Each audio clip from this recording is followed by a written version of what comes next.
C'est parti. 9 h du matin. Là, on va lisser déjà. Bye bye Cadix. Mouillage ô combien insolite. On va faire coucou à José et Patricia. 4 mètres de fond, ça marche. Bon, là, c'est la banlieue de Cadix. Hein. Cadix Centre, c'est tout au fond là-bas. Là. L'équipage de Timely. Ah ben, c'est aussi les Français là qui sont avec eux. C'est leurs copains. C'est JB. J'ai l'impression. Je suis pas sûr. Ah ben non. Non. C'est pas JB et son épouse, puisque c'était pas... C'était Beneteau, mais si, c'est bien JB et son épouse, c'est un Cyclade. C'est ce que je cherchais, c'est le nom que je cherchais. Et ce sont des Français. C'est bien eux. Mais alors, ils dorment tard et je vais pas les réveiller. C'est rigolo de retrouver des copains ici. Bon, en même temps, c'est bien José qui m'avait indiqué ce mouillage-là. Donc, c'est pas si étonnant que ça. Allez, au revoir les amis. En demi-tour, José vient de se réveiller. Donc j'ai dit tiens, allez, faire coucou quand même, on n'est pas des sauvages. Vous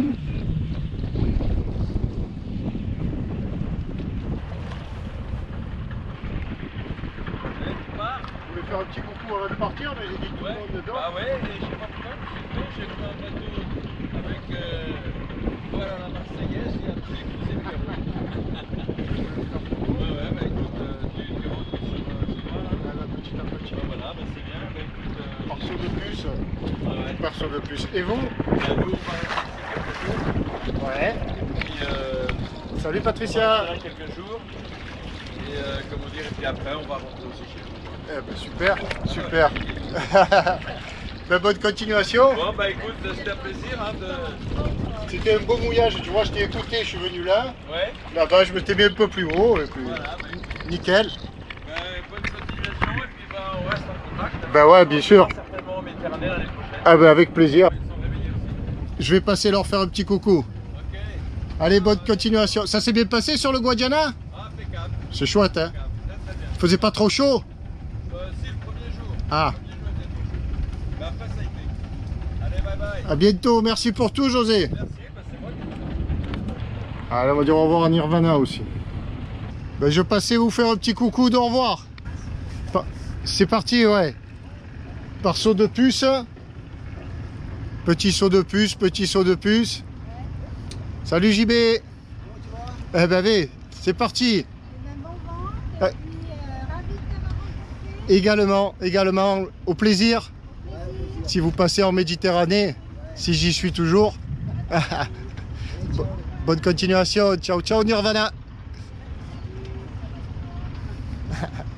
Et ben voilà, c'est toujours sympa de rencontrer des viewers, des amis, navigateurs. On s'était rencontrés, ben on l'a vu hein, à Culatra. On va partir par là-bas. Bon, tout au fond. Et là, on contourne Cadix, la Belle. C'est là où, face à nous, où j'ai fait la promenade, où je suis passé en vélo avant-hier. Parce que hier, je n'ai rien fait. Je ne suis pas descendu du bateau. Je suis allé faire une promenade de l'autre côté de l'estuaire. Salut, ami pêcheur. Mais je ne suis pas descendu du bateau. Il faisait ce temps-là. Il y avait plus, je sais pas. Et puis ce système de port d'annexe, il faut appeler, il faut laisser l'annexe. Je serais bien les faire de course, mais je vais les faire demain. Bon, ben là on tire un bord d'abord, assez au large sûrement, et puis parce que nous on va par là-bas à la route, on va descendre comme ça. Face à nous le pont sous lequel nous étions mouillés. Donc il nous a fallu près d'1 heure et demie. Juste avant, on surveillait le pêcheur qui a droit devant. Ça, c'est toujours le cas. Il y a des gueules sur l'eau. Mais toi, tu vas droit sur le pauvre pêcheur qui est là, tranquillement, qui ne demande rien à personne. Mais toi, tu vas droit dessus. Ça, il faudra un jour qu'on m'explique. Donc voilà, nous sommes partis d'ici, sous ce fameux pont. On a fait tout le tour. On est là, d'où on aperçoit le pont, et ça fait 1h53, près de 2 heures qu'on est parti. Pour avoir fait 7008. Oula, on n'avance pas là-haut. Alors là, on longe la côte. Et pourquoi longe-t-on la côte? Ben, je vais t'expliquer. Et je vais essayer de structurer mon propos. Je ne suis pas tout seul, rien que dans mon champ de visu, il y a 6-7 voiliers. Ce petit détail a aussi une importance. Je vais te parler des orques. Quand j'ai donc passé ce détroit de Gibraltar, eh bien c'est le moment où les attaques d'orques avaient lieu. Il y a un article de Voiles et Voiliers qui est paru et qui relate une attaque, une interaction, dit-on, sur les sites compétents, une interaction entre les orques et un voilier. À cette époque-là, début juillet, quand j'étais. Et quand je l'ai passé, je le savais que ça existait, mais j'étais pas du tout angoissé. Parce que, on ne parlait pas que de ça, on ne m'alertait pas de ça. Aujourd'hui, c'est le cas. Attention les orques, attention les orques. Et bien alors, ça m'a transmis une certaine angoisse. De ce fait, je me retrouve à longer la côte, très près, en espérant que ce soit là, et encore, où elles viennent le moins, interagir, puisqu'on ne parle pas d'attaque, mais d'interaction, avec les bateaux de plaisance. Suite à cette montée d'angoisse, la mienne, hein, ben, je me suis renseigné, je suis allé sur le site de GT Orca, qui doit vouloir dire groupe de travail, et là j'ai lu la conduite à tenir en cas d'attaque d'orque. Ben, qu'est-ce qu'on peut faire? On peut prendre des dispositions, mais en gros, on ne peut rien faire, on subit. Si, il y a un geste offensif que le plaisancier peut faire, c'est jeter des pétards très puissants sur les orques, faire retentir des pétards très puissants sur les orques pour les faire fuir. Bon, moi j'ai pas de pétard à bord et j'en veux pas. J'ai pas envie de me faire arracher la main pour faire fuir des orques. Ok. Après, il y a des mesures à prendre, c'est couper le moteur, affaler les voiles, couper les instruments et lâcher la barre. Voilà. Et attendre et prier si on est croyant. Alors elles peuvent jouer avec le bateau, elles peuvent jouer avec le safran et casser le safran, enfin jouer ou pas. Il faut toujours essayer de chasser les mauvaises pensées, de faire comme l'on fait quand l'on pratique la méditation en pleine conscience, quoi. C'est que dès qu'une mauvaise pensée arrive, la chasser. Ben là c'est un peu le cas. On peut que faire ça, se dire non, non, mais moi je vais pas être sujet du d'orque, non. Bon, se le dire comme ça, c'est déjà pas mal. Après, se rassurer en se disant que ben, y a, rien que dans mon champ de vision, il y a 7-8 voiliers. Combien de voiliers passent dans cette région par jour, en cette période de l'année? Combien y a-t-il de faits relatés? Donc, il faudrait un peu arrêter d'être alarmiste tout ça, ou en l'étant, se dire non, mais il y a un petit bonhomme tout seul, il va passer avec son voilier sur ce terrain d'action-là, puisqu'on arrive au caveau de Gibraltar bientôt, là, et que je vais faire une halte à Barbate, au mouillage ou dans le port, je sais pas, d'abord au mouillage. On annonce du vent fort et je suis pas sûr que la zone soit très bien protégée, mais on va quand même tenter le mouillage. Donc voilà, ce petit gars tout seul sur son voilier, là, il se peut qu'il ressente un peu de stress, quoi. Donc non, mais je vais lui en mettre un peu plus, attention, attention, non. Ah non, non, trop facile. Voilà un petit peu l'état d'esprit du jour. Il vivra, il verra. Ah, pour loger la côte, je loge la côte. Ça.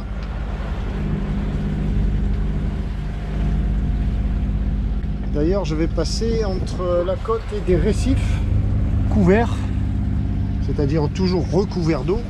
Mais en bateau, on dit couverts. Ils sont par là devant. Sur la carte, ils sont là. Petit point de carte, ben, on est passé là. Enfin, on est parti là, on l'a vu, tout le tour, 1h30 pour faire ça. Et puis on est descendu, on descend jusqu'ici, on se rapproche de la côte et là il y a des rochers, mais apparemment toujours couverts, même ici 3 mètres 1 de fond. Donc nous on va passer là, on longe la côte, là, et là il va bien falloir un petit peu s'écarter.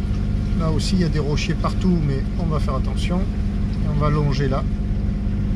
Et nous, on va là, ici. Non, encore un peu plus loin, là. Barbate. Alors, le point route, là on marche à 4 nœuds. Moyenne 4 nœuds 1. Et on a fait 21 000 nautiques en 5 heures.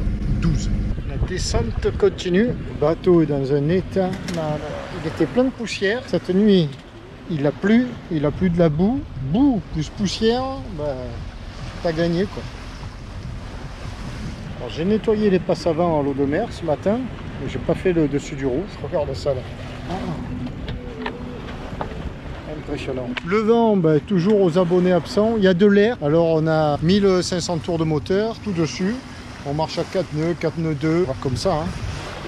La mer en revanche là est belle. Ce matin elle était, quand nous étions sur le ciel gris, un petit peu en mer. Voilà. Là, non. Là, franchement, nickel. Et devant nous, le cap Trafalgar. C'est lui, le fameux. C'est un des caps au nom le plus célèbre, mais dont on ne sait pas toujours bien le placer sur une carte. Probablement. Hein. Ben, il est là. Tout anonyme, tout presque quelconque. Enfin, on va voir ça de près, mais à l'aller, on l'avait passé bien assez au large pour monter tout droit sur le Portugal. On était le 8 juillet au soir. Non, là, c'était même 8 juillet matin. Tu vas y arriver. Trafalgar, cap Trafalgar. C'est assez joli, belle plage, tout le long. Ma foi, te dis en Méditerranée, si tu n'as pas de moteur, navigue pas, ou style la vanne pourrie en Méditerranée, un bon moteur est indispensable, un truc machin comme ça. Ça fait 2 mois que je suis en Atlantique. Alors quand je suis passé par là au match aller, début juillet donc, tout au moteur. On a fait 35 heures de moteur pour monter jusqu'en haut là-bas. Pendant l'été, ouais, j'ai fait une belle nave jusqu'à Alvor une fois là, dans le pif, bien. Bon, le reste du temps, on n'a pas trop navigué. Enfin, j'ai avancé un petit peu. Ouais, non, on a fait une belle aussi avec Sam, Marco, Nico et Gaël aussi sous voile, tout au portant. Mais bon, c'était pas. Et là, et ça fait 2 jours que je suis parti, 2 jours, enfin, 2 belles manches là, tout au moteur. Tout au moteur. Alors. Voilà, mais en Atlantique, si tu n'as pas de moteur. Je le voyais pas comme ça, moi, ce bel océan Atlantique. Regarde ça. Quel malheur. Fin août, la face sud du cap de Gibraltar. Belle dune, plage. Il y a une petite ville derrière dans la verdure, là, ça fait les immeubles, et nous, on va au fond de cette baie. Pas tarder à faller la grande voile. On est bientôt arrivé dans, je sais pas quoi, une petite heure. Voilà, on vient de passer le Cabo de Trafalgar. Et nous, on va ici. On va là, on va aller mouiller ici. Barbate. Alors pourquoi ici? Parce qu'on n'est pas loin, là, on a une quinzaine de milles de Gibraltar. Enfin, du détroit plutôt. Quand je dis Gibraltar, c'est souvent le détroit. Demain, ça souffle fort à l'ouest. Demain, après-demain, et à partir de samedi, ça bascule, non, à l'est, pardon, à l'est, donc pas question de passer. Et après, ça bascule à l'ouest, donc je repars de là et je glisse. Voilà le plan sur le papier. Des fois, ça se passe comme prévu sur le papier. Tableau noir, tu sais, tu fais du tableau noir, tu dis là, voilà, ça y est, tu te fais ton plan dans la tête, ton routage. Des fois, ça se passe pas comme ça. Mais bon. Alors là, aujourd'hui, on va rester au mouillage. Cette nuit aussi, dans la nuit, ça devrait se lever. Enfin, je vais voir une fois sur la place ce que j'en pense, et ce que ça m'inspire. En fonction d'eux, on décidera. Mais demain, peut-être, on va devoir rentrer dans le port. On va voir ça. Nous, on descend de là-haut, Cabo Trafalgar, que l'on ne voit pas là. Et voilà la zone de Barbate pour la zone de mouillage. Donc, on va se mettre là. Bon, demain sera un autre jour. On verra bien. On va voir les fonds. 3 jours que je mange du riz.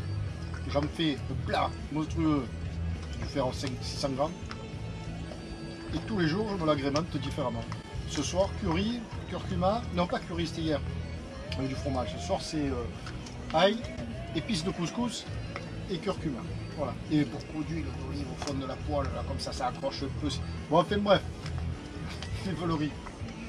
Je viens de coucher de soleil. Et je viens de regarder sur internet, je dis mais c'est pas possible, il y a encore un décalage horaire avec Cadix ou quoi? Non, il est bien 8h39, 8h30. Et la plage est blindée. Blindée. Les gens sont toujours à la plage et bientôt il n'y a plus de soleil.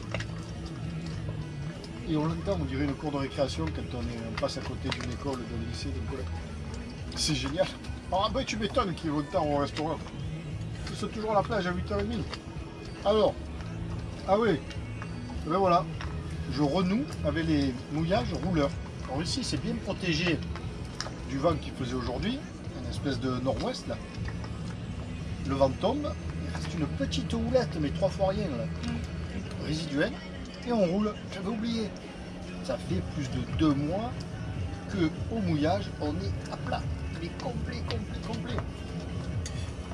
Ah, ça fait un peu drôle, mais c'est la mer. Il n'est pas fou le mouillage. 2 bateaux. Je vais aller faire un tour dans le port. Le port, pareil, il y a des places. Wow. Je vais les repérer un peu, bon, voir s'il y a des places, demain on ne sait jamais, selon comment le vent tourne, demain, ou après-demain, parce qu'on en a pour 2 jours. Et surtout, comment débarquer avec la nette. Facile, je repère. Parce que, en Atlantique, comme il y a des courants, de marée, il faut obligatoirement poser le tender contre un quai flottant, là. Sinon on risque de le retrouver suspendu ou à 10 mètres du bord de l'eau, et comme il est lourd. Et au bout de tous ces pontons flottants, il y a toujours une porte fermée à clé. Tu le code, tout. C'est emmerdant pour aller à terre. Bon, là il y a le Mola di Esperanza, di Espero, un truc comme ça, d'attente. Et au bout, en haut, il n'y a pas de porte. Donc il faut y aller avec le vélo parce que faire tout le tour du port pour aller jusqu'en ville, ça fait une trotte. On va se passer une bonne soirée, détente. Le coucher de soleil de Barbate. À Barbate, effectivement, c'est pas le charme de la cité vue du mouillage qui te frappe en premier. Allez, bonne nuit. L'océan au petit matin à Barbate. Alors, c'est pas tant le petit matin, parce qu'il est déjà 9 h. C'est reparti. Alors aujourd'hui, grosse nave, 400 mètres, 500, c'est pas... Le port, voilà, direction le port. Alors ici, c'est très joli mouillage. C'est bien protégé à peu près, bon là, du vent d'ouest, nord-ouest, enfin tout ce que tu veux, à part sud-est là. Mais c'est rouleur, terriblement rouleur. C'est calme, il n'y a personne. Mais bon, j'ai bien dormi néanmoins, mais repasser 2 jours, parce que là on est jeudi, demain vendredi, pas de vent, et j'attends le vent samedi pour passer Gibraltar, en plus samedi après-midi. Ça, on a le temps d'en reparler. Je vais aller au port 2 jours, je vais faire une grande toilette au Tabasco, j'en ai une envie folle. Et puis un bon avitaillement en ville.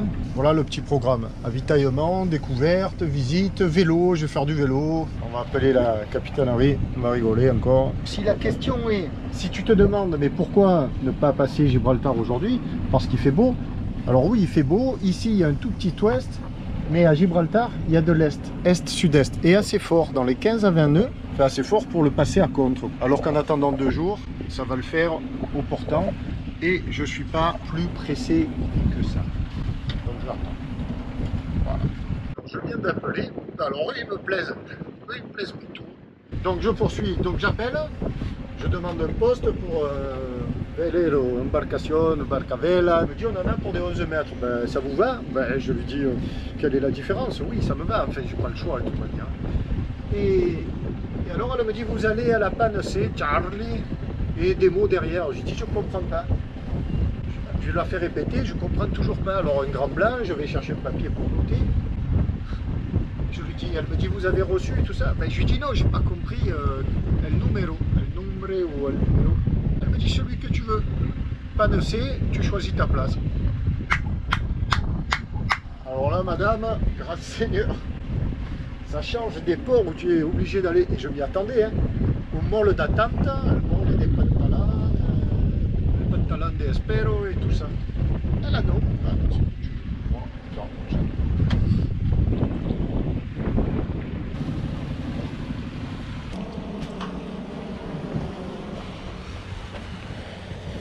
Alors le port est en face là-bas. Alors ici, grande première à la pompe. On me demande les papiers du bateau. Monsieur, gentiment, il m'a dit êtes-vous déjà venu? Alors j'ai dit non, jamais. Il m'a dit ah ben alors pour la première fois, j'aurai besoin des papiers du bateau. Allons-y. Si ça permet de tracer les bateaux volés, c'est une bonne chose. Ça fait étrange d'être à la hauteur des barres de flèche, ou presque, de le voir du dessus comme ça. On va y faire un bon shampoing, il va être content. Il est plein de sable des lagunes et de boue de la pluie d'avant-hier. Alors, ça va y faire du bien. Je pense que si tu veux faire ton carénage, ici c'est pas mal, regarde. Il y a la place. Il y a la place. Malheur. En même temps, il n'y a pas beaucoup de monde qui travaille non plus. Gracias. Hasta luego. Allez, direction. Le plein est fait. Direction le port. Muelle de Espera. Ben, il m'évite ça. C'est drôle qu'il ne m'ait pas mis là au quai des 10 mètres.